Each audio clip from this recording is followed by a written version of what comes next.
Bonjour à tous, voici le deuxième volet de la série que j'ai présenté dans l'épisode 0. Pour bien profiter de ces vidéos, je vous conseille de regarder d'abord cet épisode 0, puis dans l'ordre les épisodes numérotés de 1 à 6. L'ordre est important. Dans le premier épisode, certains aspects juridiques ont été vus pour bien comprendre la matière et l'application du décret. C'est important de les garder en tête pour la suite.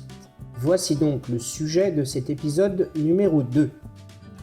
Comme le décret ne concerne que certains endroits de l'Union européenne, je vais parler ici de l'Union européenne en tant que telle, des pays où s'applique le décret et de certains pays européens qui ne sont pas dans l'Union. Je vous conseille de retenir pour la suite et pour vos futurs achats éventuels les informations de ce deuxième opus. Voici donc dans un premier temps les pays européens qui font partie de l'Union européenne et ceux notamment de l'Europe de l'Ouest qui n'en font pas partie. D'abord, regardez cette carte. Donc, vous le savez, l'Union européenne est composée de 27 pays. Tous les pays que vous voyez ici en rose sont partis à l'Union européenne. Mais attention de ne pas confondre Union européenne et espace Schengen. Par exemple, la Suisse et le Liechtenstein, qui est juste au-dessus de la Suisse, frontalier avec la Suisse, l'Allemagne et l'Autriche, ne font pas partie de l'Union européenne, mais sont dans l'espace Schengen. De même pour la Norvège et l'Islande. A contrario, la République d'Irlande et Chypre, en bleu sur la carte, font bien partie de l'Union européenne, mais pas de l'espace Schengen.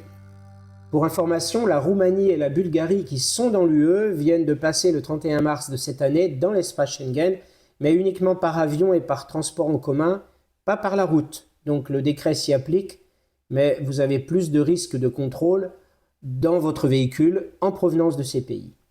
Attention à Andorre et Monaco qui ne font pas partie de l'Union européenne et ne sont donc pas concernés par le décret, j'y reviendrai dans l'épisode numéro 3.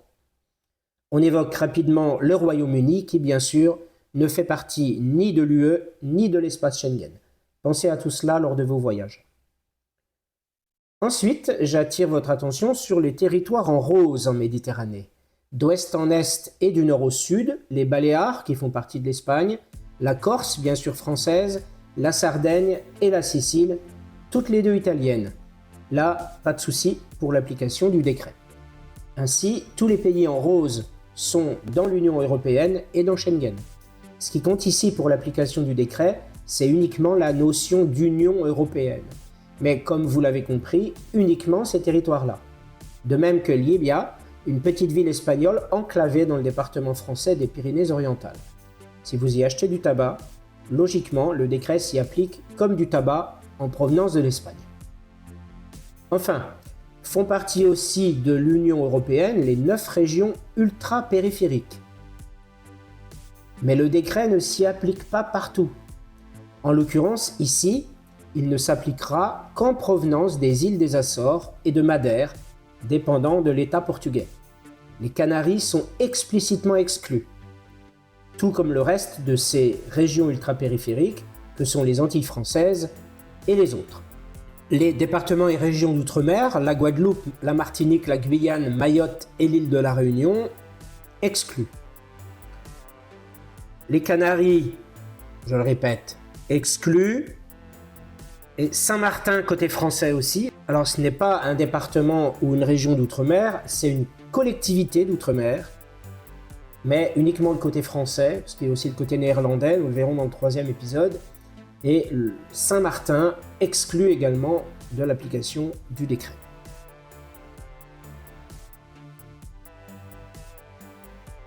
En second lieu, voyons maintenant les dispositions du décret par rapport à la géographie telle que nous venons de la voir. D'abord, on se rappelle que le décret a principalement pour origine la directive européenne 2020-262, et surtout en son article 32. La dernière fois, nous avions abordé cet article et j'avais promis de l'examiner plus en détail dans ce 2e épisode. Donc l'article 32 de la directive, on a bien ici très clairement le premier paragraphe de cet article. On rappelle les produits soumis à accise.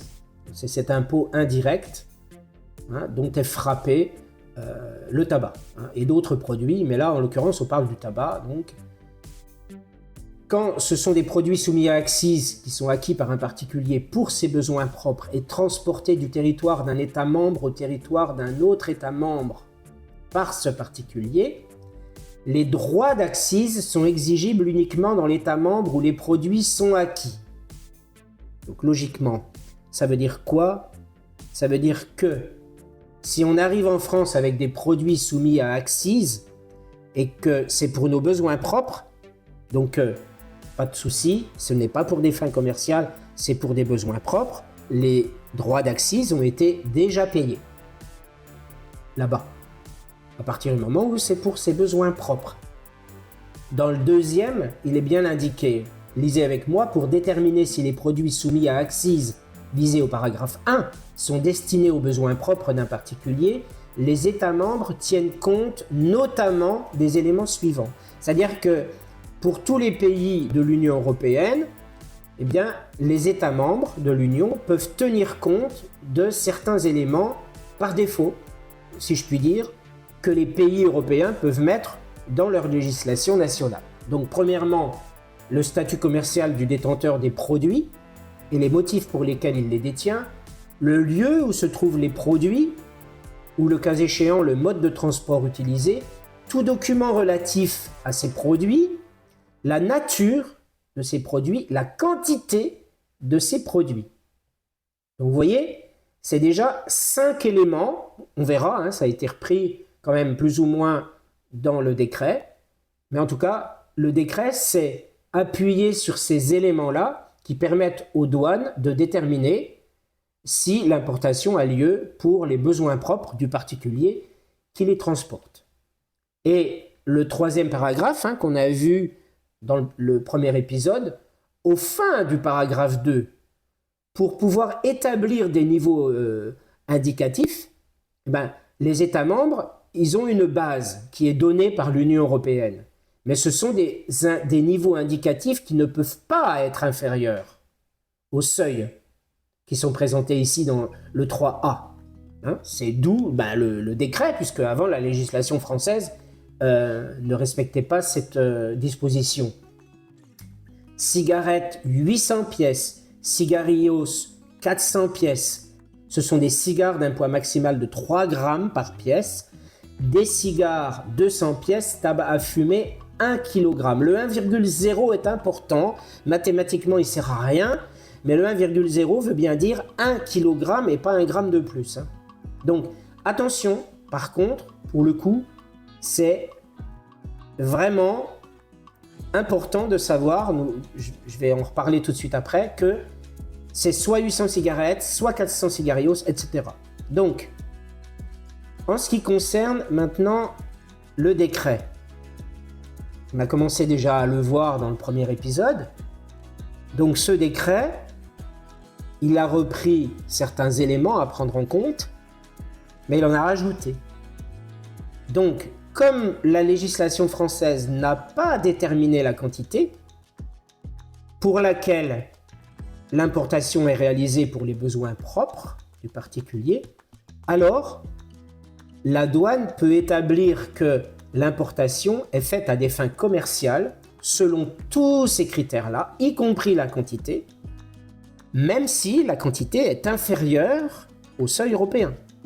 Donc premièrement, il est évident que là, on a le statut commercial du détenteur des produits. Évidemment, si la personne est débitant de tabac en France, à mon avis, il y a peu de chances que ça passe. Les motifs pour lesquels il détient ces produits, il faut que ce soit vraiment purement et clairement pour ses besoins propres et pas autre chose. L'activité économique du détenteur et le lieu où se trouvent ces produits. Ou, en cas de transport, le remplacement dans le véhicule. Le mode de transport utilisé aussi. Tout document ayant un lien avec ces produits. La nature des produits. Ça peut être autre chose que du tabac. En l'occurrence, là, on parle de tabac. La quantité de produits et le mode de conditionnement de ces produits. L'existence sur les produits ou leur conditionnement d'un signe désignant même implicitement un destinataire autre que le détenteur. Ça veut dire que comme c'est pour nos besoins propres qu'on va ramener ces produits-là, si jamais c'est destiné à quelqu'un d'autre, là, à mon avis, les fins commerciales sont établies pour la douane. Toute trace d'un échange relative à ces produits et impliquant le détenteur. Là, ça peut vouloir dire aussi que ce n'est pas forcément pour les besoins propres de la personne, mais que vu que c'est un échange, eh ben, A ramène les tabacs pour B, parce que B avait donné d'autres tabacs à A. Et la destination du détenteur lorsqu'elle diffère de son lieu de résidence habituel. Ben, si jamais effectivement c'est à votre nom, mais que c'est à une autre adresse de votre résidence habituelle, là, ça peut éveiller les soupçons de la douane. Donc on a bien ces 12 critères qui sont là pour permettre à la douane d'établir si l'importation a bien lieu pour les besoins propres du particulier qui l'effectue. C'est important tous ces critères-là. Enfin, donc, on va voir les conditions d'application. Parce que là, les conditions d'application de tout ce qu'on vient de voir, là, c'est quand même important de les voir. Donc, premièrement, il faut juste savoir que ces quantités-là, les quantités qu'on a vues, là, les règles d'importation s'appliquent à chaque personne de plus de 18 ans dans le véhicule. Donc, il faut avoir forcément 18 ans minimum, assurer soi-même le transport du tabac et respecter les seuils indicatifs selon le type de produit.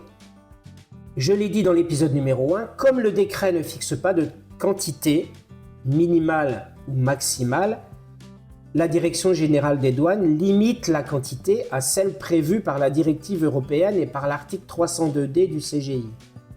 Et les seuils indicatifs minimums qu'on a vus, qui sont fixés par la directive, sont devenus, avec le décret, et implicitement sur décision des douanes, les seuils maximums qui sont donc fixés par la DGD. Au-delà de ces limites, le transport sera réputé à des fins commerciales. C'est clair, net et précis ça. Ça m'a été bien confirmé par un service d'information des douanes à qui j'ai écrit. Pour le tabac à pipe, c'est donc 1000 grammes par personne de plus de 18 ans dans le véhicule. Au-delà, c'est considéré comme du commerce. Par contre, attention, ces quantités ne sont pas cumulables et on ne peut pas faire d'assortiment proportionnel. Ce qui n'est pas le cas pour les pays tiers, par exemple, qu'on verra dans l'épisode numéro 3. J'ai posé la question, là encore, apparemment, c'est un petit peu bizarre, peut-être que ça changera. Parce que pour tous les autres cas hors de l'Union européenne, les assortiments proportionnels sont possibles.